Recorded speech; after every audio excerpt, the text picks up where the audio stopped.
Today, I want to talk about a simple but powerful message. It's time to reset, restart, and refocus. Life moves fast. Work demands pile up, personal goals get blurry, and sometimes we find ourselves running on empty.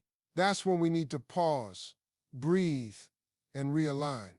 Just like a phone that's been running too many apps and starts to lag, we too need to hit that mental and emotional reset button. Resetting is the first and most vital step toward any kind of meaningful transformation. It's the moment you decide that the chaos, the confusion, and the overwhelm that's been weighing on your mind can no longer have power over you. Just like we reset our devices when they freeze, glitch, or slow down, we too need a mental reset when life becomes too heavy or noisy. Life doesn't pause. It keeps throwing things at us: expectations, deadlines, heartbreaks, pressure, opinions, and distractions. Over time, our mental space becomes cluttered with things we didn't even choose to carry: unspoken worries, unfinished goals, fear of failure, guilt from the past, anxiety about the future. It all builds up quietly until it starts affecting our energy, our decisions, even our sense of identity. Resetting is not about forgetting everything or running away from responsibility. It's about becoming aware. It's about taking a deep breath and saying, wait, what's actually mine to carry? What am I holding on to that's no longer aligned with who I want to be? To reset, you have to pause intentionally. Step back from the noise, unplug from the constant rush, and give yourself permission to rest, recharge, and reflect. That could mean turning off your phone for a day, journaling your thoughts, meditating in silence, taking a walk alone, saying no to something that drains you, or simply sitting still long enough to hear your own thoughts clearly. And when you do that, when you allow yourself the space to reset, you begin to realize how much clarity you've been missing. You'll start noticing the thoughts that have been repeating in your mind, the habits that no longer serve you, the people or situations that drain your joy. That's where healing begins. That's where strength is restored. Resetting helps you come back to your core, not the version of you that's performing for the world, but the one underneath, the grounded, aware, clear-minded version of you that's been there all along. Letting go is a form of power. Creating space is a form of self-respect. When you reset, you're not losing anything. You're making room for better alignment, better energy, and better direction. After the reset comes the restart, and this step takes courage, because beginning again, especially after a setback, a failure, or a long period of feeling stuck, isn't easy. But here's the truth: there is power in starting over. There is grace in giving yourself permission to try again, even if it means starting from the bottom with shaky hands and a hopeful heart. A restart isn't a sign of weakness or failure. It's a conscious decision to move forward. It's saying what happened before doesn't have to define what happens next. Whether you're restarting a career, a relationship, a goal, or your own mindset, you are not back at square one. You're beginning again with more experience, more awareness, and more clarity than you had before. Sometimes life knocks us down in ways we didn't expect. We lose motivation, we lose people, we lose our sense of direction, and in those moments we start to believe that maybe it's too late, that we've wasted too much time, that the window of opportunity has passed. But the truth is, the ability to restart is a gift that's always available to us, as long as we're willing to choose it. Starting again doesn't always mean making big dramatic changes. It can be subtle, quiet, and internal. It can be as simple as waking up tomorrow and deciding to approach the day differently. It can be admitting that your old ways weren't working and deciding to adopt new habits, new boundaries, or a new mindset. It requires honesty. You have to admit what hasn't been working. You have to let go of the pride that keeps you stuck. You have to be okay with the discomfort that comes with change. Because a restart is rarely convenient or easy, but it is always worth it. Restarting is brave. It's daring to hope again when life has tried to numb you. It's choosing growth over comfort. And it's understanding that you're not behind. You're just realigning. You're stepping into something better, because now you know better. Refocusing is about realignment. It's about coming back to center after being pulled in 1,000 different directions. In a world where distractions are constant and expectations are loud, it's incredibly easy to drift. One day you're working towards something with clear intention, and the next you're just going through the motions, caught up in the busyness, checking boxes, reacting instead of creating. Refocusing invites you to stop and ask yourself, what actually matters right now? Not what's trending, not what's urgent, but what's important, what's true to you, what aligns with the version of yourself you're striving to become. Too often, we lose sight of our core goals because we haven't looked at them in a while. We set them months or even years ago, then life happened, plans changed, people changed, we changed, and yet we keep pushing forward without pausing to recalibrate.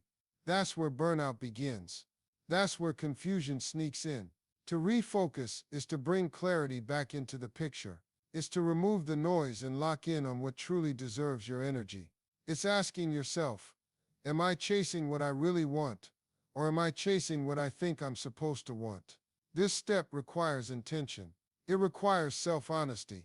It may even require you to let go of certain goals, not because you failed, but because they no longer align with who you are. Refocusing isn't just about productivity, it's about purpose. It's not just doing more, it's doing what matters more. Sometimes you'll need to tune out the voices around you, the pressure, the opinions, the comparisons.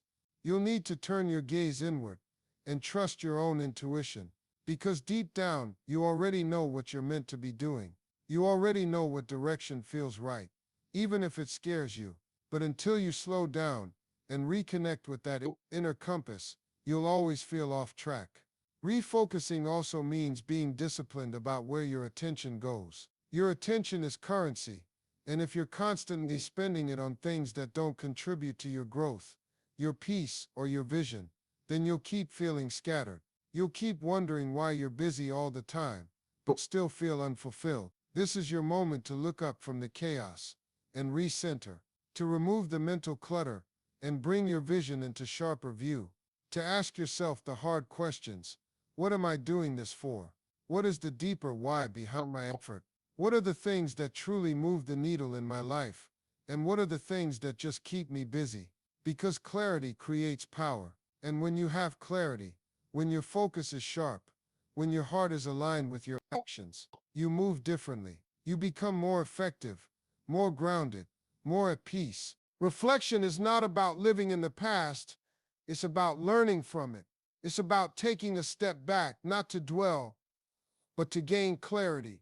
In a world that constantly pushes us to go faster, do more, and move on quickly, reflection is a radical and necessary act. It slows us down long enough to understand what really happened, how it shaped us, and what we can carry forward.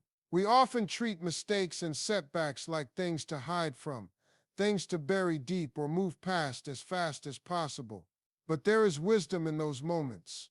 There are lessons tucked inside the pain, insight buried in the delays, and strength built in the struggle. If we're willing to stop and pay attention, reflection gives us the chance to ask ourselves some of the most powerful questions. What worked? What didn't? What did I learn about myself? What patterns keep repeating, and why? What can I do differently next time? Without reflection, we end up running in circles, repeating old cycles, making the same decisions, attracting the same situations. But when we take time to reflect, we start connecting the dots. We begin to see the truth behind our choices, the impact of our habits, and the reality of where we're headed if nothing changes. Reflection also builds self-awareness, and self-awareness is the foundation of real growth. You can't evolve what you don't acknowledge. You can't improve what you won't examine. Looking back with honesty allows you to move forward with intention. You stop guessing and start understanding. It's important to note that reflection isn't about regret. Regret keeps you stuck. Reflection moves you forward. It's not about shaming yourself for what you didn't know. It's about appreciating how far you've come, despite what you didn't know at the time. And it doesn't have to be complicated. Reflection can look like journaling your thoughts at the end of the day. It can be a quiet conversation with yourself during a morning walk. It can be evaluating your reactions, your goals, your relationships. It's about checking in with your soul, not just your schedule. Through reflection, you reclaim ownership of your story. You stop being a passive participant in your life and become an active author of what comes next. It allows you to recognize the small wins, the quiet progress, and the resilience you didn't even realize you were building in the background. Perfection is one of the biggest illusions we chase, and one of the heaviest weights we carry. It's the voice in our heads that says, "You're not ready yet, it's not good enough, or you have to get it right the first time." It shows up dressed as high standards, but underneath, it's often fear. Fear of judgment, fear of failure, fear of not being enough. Letting go of perfection doesn't mean lowering your standards. It means shifting your focus from outcome to effort, from flawless results to consistent progress. It means understanding that growth isn't linear, and success doesn't require flawlessness. It requires commitment. So many people delay their dreams because they're waiting for the perfect moment, the perfect plan, the perfect version of themselves to finally begin. But perfection is a moving target. The more you chase it, the more it slips out of reach. And in that chase, you lose time. You lose energy. Sometimes you even lose yourself. True growth happens when you're willing to show up, even when it's messy, even when you're unsure, even when you're still learning. The people who make the biggest impact aren't always the most polished. They're the most authentic. They're the ones who are willing to take imperfect action, learn through doing, and adjust along the way. The idea of perfection often keeps us stuck in the planning phase, overthinking, over-preparing, procrastinating under the weight of our own expectations. But real change only happens through action. Small, steady steps, even the clumsy ones, are what build momentum. They're what build resilience. They're what get you moving towards something real. Perfectionism also damages how we view ourselves. It makes us tie our worth to outcomes. If we succeed, we feel valuable. If we stumble, we question our entire identity. But who you are isn't defined by how flawlessly you perform. It's defined by your character, your effort, your growth, and your willingness to keep showing up, even when things don't go according to plan. When you release the need to be perfect, you free yourself to be present. You stop performing and start participating. You allow yourself to learn, to experiment, to take risks. You start seeing mistakes not as proof that you're not enough, but as evidence that you're in motion, that you're doing the work, that you're in the game. Perfection creates pressure. Progress creates power. And the more you focus on simply doing the next right thing, no matter how small, the more you realize that consistency is what leads to excellence, not unattainable perfection. Your energy is your most valuable currency, more than money, more than time, more than talent. Because without energy, none of those other things can be used to their fullest potential. And yet so often we give it away carelessly, to people who drain us, to thoughts that defeat us, to distractions that leave us empty. Guarding your energy is not selfish, it's essential. It's about becoming intentional with how you show up in the world and what you allow into your mental and emotional space. Just like you wouldn't leave your front door wide open for anyone to walk in and take what they want, you shouldn't leave your internal space unprotected either. Everything you do either fuels you or drains you. Every conversation, every habit, every thought, it either adds to your strength or chips away at it. And when you're constantly pouring into others, constantly trying to meet demands, constantly absorbing negativity, you eventually run dry. You burn out. You lose your sense of peace. You start reacting instead of choosing. And that's when things spiral. Guarding your energy starts with awareness. Who and what are you giving your best energy to? Are you spending hours stressing over things you can't control? Are you saying yes to things that your heart is screaming no to? Are you surrounding yourself with people who inspire growth, or those who thrive on drama, doubt, or distraction? It also means being mindful of your inner dialogue. Sometimes the most draining energy isn't coming from others. It's coming from within. The self-criticism, the overthinking, the comparison, all of it quietly pulls from your energy bank until you're running on empty, wondering why you feel so mentally exhausted. Setting boundaries is one of the highest forms of self-respect. It's how you reclaim your energy. That might look like turning your phone off at a certain hour, saying no without guilt, spending time in spaces that uplift you, choosing rest over constant hustle, choosing peace over being right, choosing solitude over noise. Energy isn't just physical, it's emotional, spiritual, and mental. And the more intentional you become with protecting it, the more you'll begin to thrive. You'll think more clearly. You'll feel more grounded. You'll create more from a place of wholeness instead of depletion. Guarding your energy doesn't mean avoiding life's challenges or isolating yourself. It means choosing what's worth your response and what isn't. It means learning to pause before reacting, to check in with yourself before committing, and to build an inner space so strong that the chaos outside can't shake it. Because when your energy is protected, your purpose becomes clearer, your direction becomes more focused, and your presence becomes more powerful. We live in a world constantly reaching ahead toward deadlines, dreams, and digital noise. It's easy to get caught in the mental loop of what's next, always worrying about tomorrow, next week, next year. But in doing so, we often overlook the only moment we truly have now. And the truth is, everything you're hoping to build, every goal, every breakthrough, every new chapter, starts here, in the present. Staying present is one of the most underrated superpowers. It grounds you. It brings your awareness back to what you can control. It allows you to stop living in reaction to the past or in fear of the future, and to begin actively shaping what's in front of you. The present moment is where real change happens. It's where habits are built, where discipline is practiced, where healing begins. You can dream all you want, but nothing shifts until action meets intention, and action can only happen right now. When you're fully present, you start noticing things you otherwise miss, the way your body feels, the subtle pull of intuition, the small victories in your day. You listen more deeply, you connect more fully, you appreciate more honestly.